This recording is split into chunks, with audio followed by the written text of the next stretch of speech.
자, 제5절 교통방해죄인데, 어, 교통방해죄는 일반 교통방해죄를 기본으로 하는데, 기본적으로 내용을 보면은 여기처럼 교통로 또는 교통기관 등 교통설비를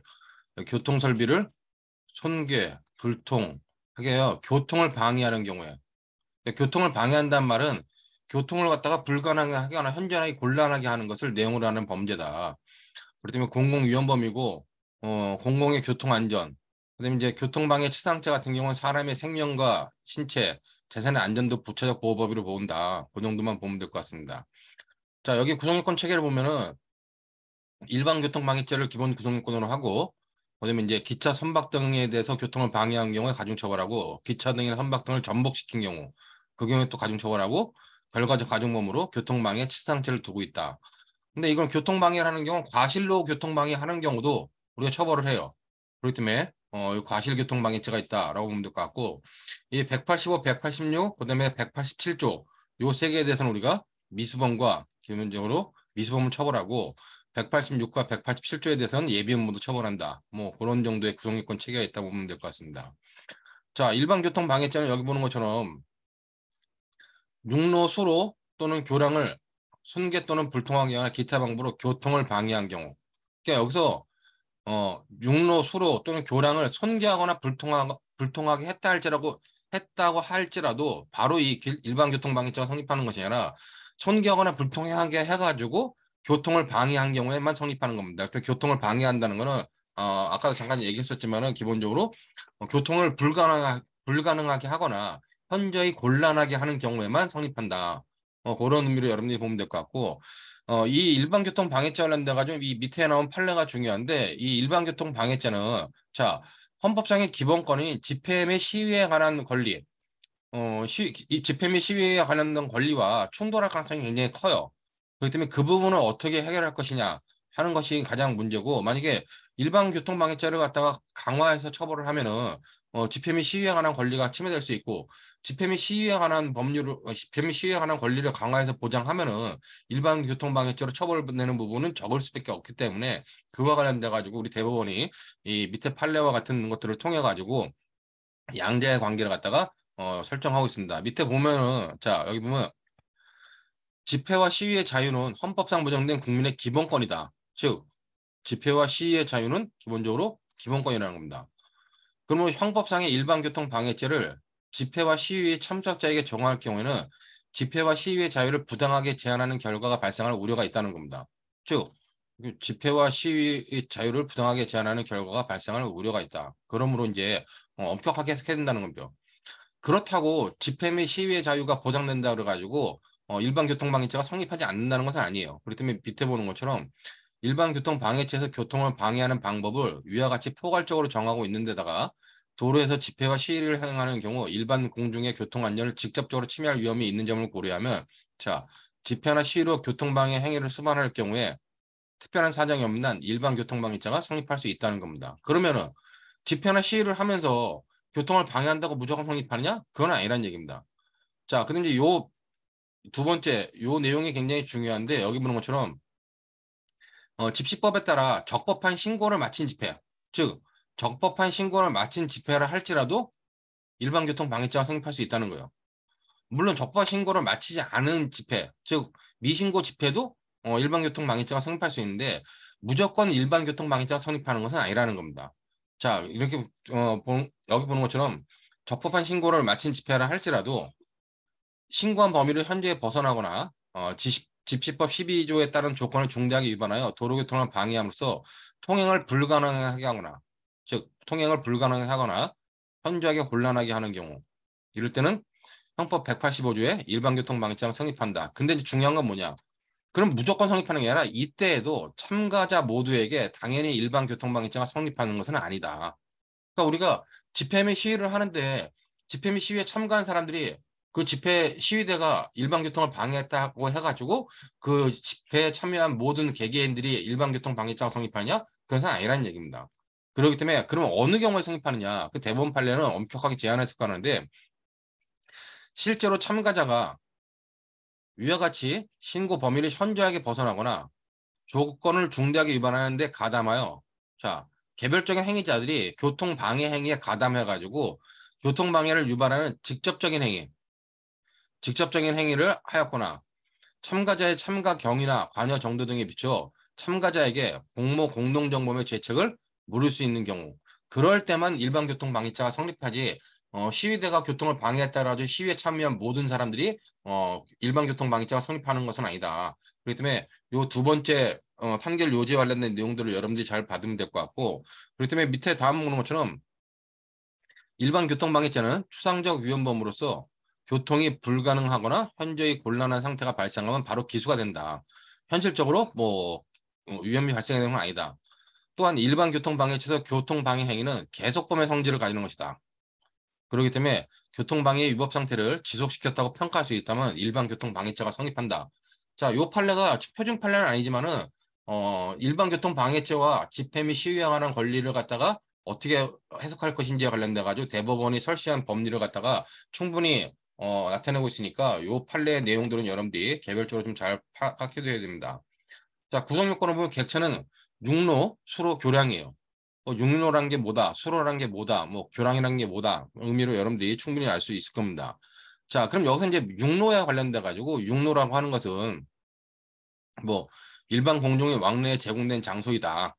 특히 공공성을 지닌 장소이다라고 말하는데, 자, 공로 여기 보는 것처럼 공로에 출입할 수 있는 다른 도로가 있는 상태에서 토지 소유자의 일시적인 사용 승낙을 받아 통행하거나 토지 소유자가 개인적으로 사용하면서 부수적으로 타인의 통행을 묵인한 장소에 불과한 도로, 이거는 육로에 해당하지 않는다는 겁니다. 그렇기 때문에 개인 소유지고 개인이 사용하는데 다른 사람들이 일시적으로 사용 승낙 받아가지고 사용하거나 아니면 잠시 묵인한 경우, 그 경우에는 육로는 아니다. 그러니까 내 땅을 내가 막는 거는 여기서 말하는 일반 교통 방지가 성립하지 않는다는 겁니다. 그다음에 이제 밑에 보는 것처럼, 자, 도로가 농가의 영농을 위한 경운기나 리어카 등의 통행을 위한 농로로 개설되었다 할지라도, 자, 농로로 개설되었다 할지라도 그 도로가 사실상 일반 공중의 왕래에 공용되는 도로로 된 이상, 자, 농로로 처음에 개설됐지만 일반 공중의 왕래에 공용되는 도로가 되었다. 그러면 뭐다? 그거는 육로에 해당하고 이를 방해하면 일반 교통 방해죄가 성립한다고 보는 겁니다. 자, 그렇기 때문에 육로이냐 아니냐는 소유권자한테 있느냐 없느냐가 중요한 것이 아니라 이렇게 기본적으로 보다 일반 공중의 왕래에 공용됐느냐 안 공용됐냐가 중요한 의미이기 때문에 그걸 여러분들이 정확하게 파악하면 될 것 같아요. 밑에 보는 것처럼 토지 소유자가 자신의 토지의 한쪽 부분을 일시 공터로 두었을 때 인근 주민들이 위 토지의 동서쪽에 있는 도로에 이르는 지름길로 일시 사용한 적이 있다 해도, 자, 일시 사용한 적이 있다. 이게 일반 공중의 왕래에 공용되는 도로가 아니라 일시 사용한 적이 있다? 그럴 때는 이제 육로가 아니라는 거죠.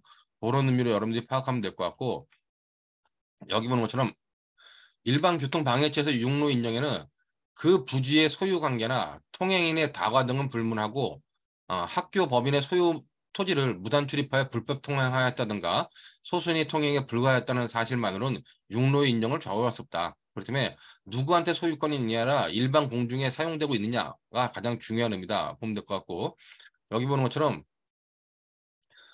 행위자 자신의 소유 토지를 할지라도 주민들에 의하여 공로로 통하는 유일한 통행로로 오랫동안 이용되어 온 폭 2m의 골목길. 이건 육로란 얘기예요.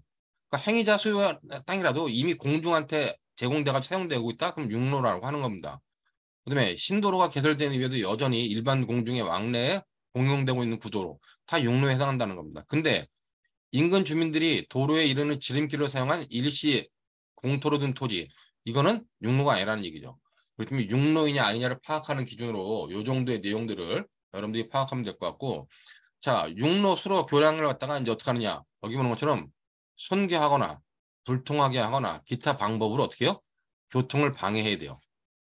자, 뭐 손괴, 불통, 기타 방법의 의미는 여러분들이 한 번씩 읽어보면 될 것 같고, 뭐 기타 방법의 대표적인 예로 권한 없는 자가 허위의 교통표지를 세우거나 폭력으로 통행을 차단하여 교통을 방해하는 행위, 또 여기에 포함될 수 있다는 겁니다. 그러면 교통을 방해한다는 의미는 뭐냐? 바로 교통을 불가능하게 하거나 현저하게 곤란하게 하는 것이에요. 그렇기 때문에 교통 방해 행위만 있다고 바로 교통 방해죄가 성립하느냐? 그건 아니라는 겁니다. 교통 방해 행위가 있더라도 교통을 실제로 불가능하게 하거나 현저하게 곤란하게 하는 경우가 아닌 이상은 성립하지 않는다는 거죠.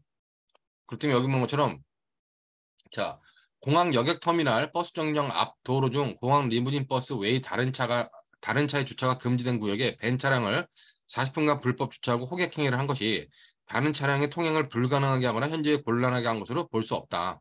일반 교통 방해죄를 성립하지 않는다는 겁니다. 자, 이게 이 공항에서 공항버스 리무진이 쓰는 구역이 있는데 그 구역 앞에다가 봉고차를 세워놓고 이제 사람들을 갖다가 뭐 태우려고 하는 사설 업체들이 있었는데 그 사설 업체의 직원들을 일반 교통 방해죄로 처벌하려고 기소했는데 대법원은 뭐라 그러냐? 40분간 불법 주차했다 할지라도 다른 차량 등의 통행을 불가능하거나 현저하게 곤란하게 할 정도는 아니다. 주차 위반 정도일 뿐이지 일반 교통방해죄를 구성할 정도의 교통방해는 있지 않았다. 그러므로 그런 것들은 교통방해죄가 성립하지 않는다고 본 판례입니다. 그다음에 이제 밑에 판례들 여러 가지가 있는데 여러분들이 한 번씩 읽어보면 될 것 같아요. 여기 보면은 도로의 토지 일부 소유자가 그 도로의 중간에 바위를 놓아두거나 이를 파헤치는 거 이거 다 도로의 토지 일부 소유자가 그 도로의 중간에 바위를 놓아두거나 이를 파헤치는 거는 교통을 불가능하게 하거나 현장에 곤란하게 한다는 거죠. 그다음에 이제 뭐 비록 교통량이 적은 야간에 서울 중구 소공동 왕복 4차로의 도로 중 편도 3개 차로에 차량 2세대와 간이 테이블 수십 개를 이용하여 길가 쪽 2개 차로를 차지하는 포장마차. 그러니까 우리 서울에 보면은 밤에 옛날에 롯데백화점 근처 그 조그만 길에다가 포장마차를 설치하고 야간에 이제 영업하는 사람도 있었어요. 그것도 전부 다 일반 교통 방해죄가 성립한다고 본 겁니다. 그러나 이제 밑에 보는 것처럼 포토트럭을 도로변의 노상 주차장에 주차된 차량들 옆으로 바짝 붙여 주차를 하였지만 그 옆으로 다른 차량들이 불편하게나마 충분히 지나갈 수 있을 정도 이런 경우는 교통이 불가능하게 된 것이 아니기 때문에 교통방해죄가 성립하지 않는다는 본 판례입니다. 뭐 그런 의미로 여러분들이 봐두시면 될 것 같고 기수시개 관련돼 가지고도 요 판례와 관련돼 가지고도 아까 우리가 집회 및 시위에 관한 법률에 따라 가지고 약간 신고한 집회인데 여기 신고 없이 이루어진 집회를 할지라도 뭐요?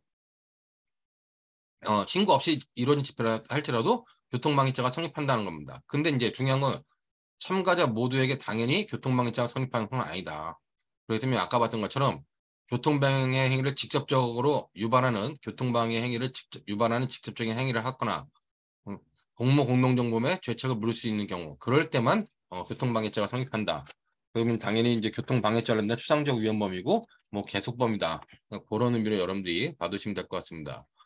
이건 세월호 일주기 범국민 행동이 관련돼 가지고 이제 관련된 내용인데 결국 이 집회 주최 측이 집회 주최 측 중에서 갑 집회 참가자들이 이 뭐 세월호 일주기 범국민행동 집회에 참가자들이 도로를 점검으로써 차량의 통행이 전면적으로 제한되는 상태가 계속되었으므로 도로 점거 행위는 직접적인 교통방해에 해당하거나 교통방해 위법 상태를 지속시켰다고 평가할 수 있다. 그러므로 위 범행에 대한 본질적 기여를 통한 기능적 행위지가 있다고 볼 수 있는 점 종합하면 피고인은 일반교통방해죄 공모 공동정보로 책임이 있다라고 하는 판례이기 때문에 그런 내용만 여러분들이 좀 받으면 될 것 같습니다. 자, 이것이 일반교통방해죄고 그다음에 이제 기차 선박, 궤도 등대 표지를 손괴하거나 기타 방법으로 기차, 전차, 자동차, 선박 또는 항공기의 교통을 방해한 경우에 가중처벌한다.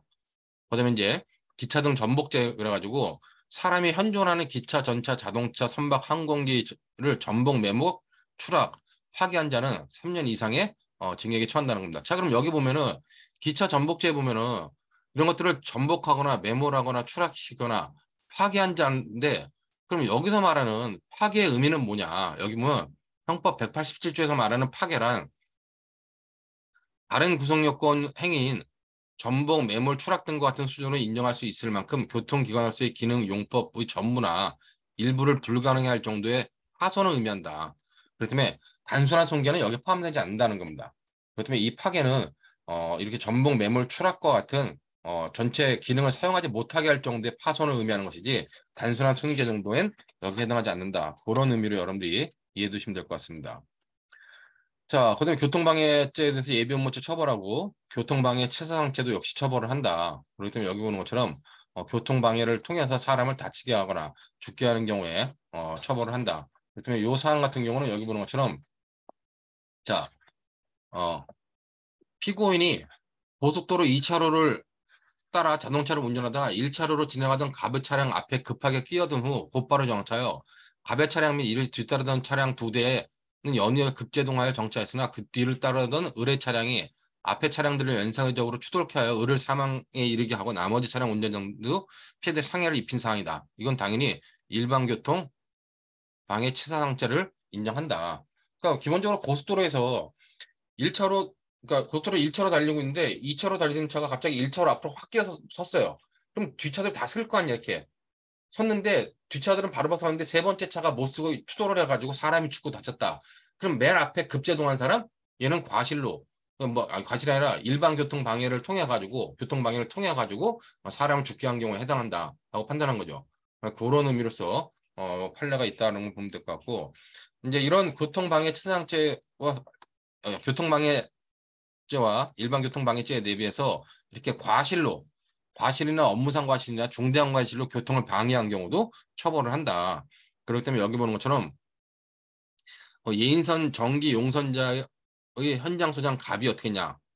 사고 위험성이 높은 해상에서 뭐 운만 작업을 해야 되는데 뭐 이미 시간이 늦어가지고 이제 출항할 수 없었어요. 근데 예인선 선장의 출항 연기 건의를 묵살한 채 출항을 강행하도록 지시하였고 예인선 선장 을은 갑의 지시에 따라 가지고 위험성이 큰 시점에 출항을 해가지고 해상에 강조류가 흐르고 있어서 무리하게 예인선을 운항한 결과 무동력 부선에 적재된 철골 구조물이 해상에 추락하여 해상의 선박교통을 방해한 사안이다. 이 사람들은 업무상 과실, 일반교통방해죄 공동정범이 된다. 그렇게 의미를 보면 될 것 같고 다음 판례도 좀 중요한 판례인데 이거는 옛날에 여러분들이 이 이게 1994년인가? 94년도에 1994년도에 성수대교가 무너졌어요.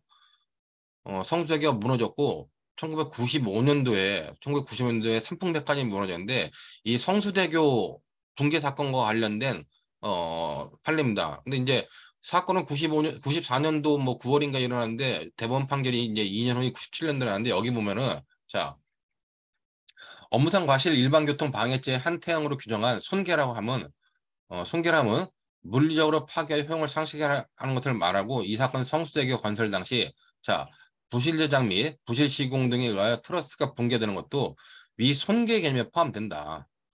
자 그러므로 여기 뭐 업무상 과실의 주체는 뭐 기차, 자동, 전차, 항공기, 선박, 뭐 일반의 교통 왕래에 관여하는 사무에 직간접적으로 종사하는 자여야 하는데 성수대교는 차량의 통행을 주된 목적으로 하여 건설된 교량이므로 그 건설 당시 제작 시공을 담당한 자도 교통 왕래에 관여하는 사무에 직접적으로 관련이 있는 자에 해당한다. 그러므로 각각 관련돼 가지고 업무상 과실 일반교통 방해죄가 성립한다고 본 건데 이에 대해서 과연 이것이 업무상 과실이 있는 사람이냐라고 하는 비판이 있지만 우리 판례가 이렇게 본 거기 때문에 이런 판례 내용까지도 여러분들이 이해해 두시면 될 것 같습니다. 그다음에 이제 90년도 판례도 여러분들이 한번 읽어보시면 될 것 같고 다음으로 공중의 건강에 관한 죄인데 2장에 공중의 건강에 관한 죄는 먹는 물에 관한 죄. 우리가 이제 과거니까 음용수에 관한 죄라는데 한글화 하면서 먹는 물에 관한 죄와 아편에 관한 죄 두 종류의 죄가 있어요. 근데 여기는 그냥 구성요건 체계도 정도만 보면 됩니다. 뭐 관련돼 가지고 여기 보는 것처럼 먹는 물에 관한 죄는 먹는 물의 사용을 방해하는 경우를 처벌하는 기본 구성요건을 두고 있고 이제 먹는 물이 아니라 이제 수돗물 사용을 방해한 경우 그다음에 이제 먹는 물에다가 유해물을 혼입하거나 수돗물에다 유해물을 혼입한 경우에 가중처벌한다. 그다음에 이제 먹는 물에 혼독 치사상태를 가지고 독을 섞어가지고 사람을 죽게 하거나 다치게 하는 경우에 가중처벌하고 결과적 가중범위 있다. 근데 수도를 불통하게 하는 경우를 기본 구성 요건으로 두고 있다. 그런 의미로 여러분들이 받으면 될 것 같습니다. 그때 먹는 물의 사용 방해, 일상생활에서 먹는 물로 사용되는 물에 오물을 넣어 먹는 물을 물로 쓰지 못하게 한 경우 먹는 물의 사용 방해고 먹는 물에다가 유해물을 혼입했다. 동물이나 건강에 해로운 물건을 혼입한 경우에 가중처벌한다. 그다음에 수돗물을 사용 방해하는 경우 그다음에 수돗물에 유해 혼입을 하는 경우 먹는 물 혼독 상태 수도 불통죄가 있다. 근데 이 부분은 이 음용수에 관한 죄는 이게 이제 1953년도에 우리 형법이 만들어졌을 때 이 수도시설이 제대로 갖춰지지 않고 우물 같은 것들만 가지고 음용수를 쓰던 시절에 만들어진 법조문인데 지금과 같이 현대와 같이 이렇게 수도시설이 완벽하게 갖춰진 현대에서는 거의 뭐 적용될 것이 없는 범죄다. 그렇게 여러분들이 받으시면 될 것 같습니다. 자, 그다음에 이제 아편에 관련된 예는 아편을 흡식하거나 아편을 이제 마시거나 아편 또는 흡식기구를 제조, 수입, 판매, 소지하는 등의 행위를 내용으로 하는 범죄다. 그렇기 때문에 기본 범죄가 아편 등을 흡식하는 경우에 기본 구성 요건으로 처벌을 하고 그런 아편 등을 제조, 수입, 판매 목적으로 소지하는 경우 그다음에 뭐 아편을 하거나 아편 흡식기를 하거나 그다음에 세관 공무원이 이런 걸 허용하는 경우 가중처벌 두고 있고 아편 등을 흡식하기 위해서 아편을 단순 소지하는 경우도 우리가 감경 구성요건이지만 독자적으로 처벌 구성요건을 보고 있다. 그다음에 이제 아편 흡식 장소를 제공한 경우를 독자적 구성요건을 처벌하고 있다. 뭐 이런 의미로 아편에 관련된 죄가 있다는 것만 알고 있으면 되고 이건 실제로 아편에 관한 죄는 적용될 경우가 거의 없죠. 이 마약류 관리에 관한 법률과 마약류 불법 거래 방지에 관한 법률, 네, 특정범죄 가중처벌법 11조 제1항에 의해서 대부분 특별법에 의해서 처벌되는 조항이다. 뭐 그렇게 여러분들이 이해도 될 것 같습니다. 그렇기 때문에 여기 보면 법조문만 제가 적어놨어요. 특별하게 뭐 내용이 있는 게 아니기 때문에 법조문만 있다. 그렇게 여러분들이 봐두면 될 것 같습니다. 자, 이렇게 해가지고 오늘 강의는 여기까지 하도록 하겠습니다.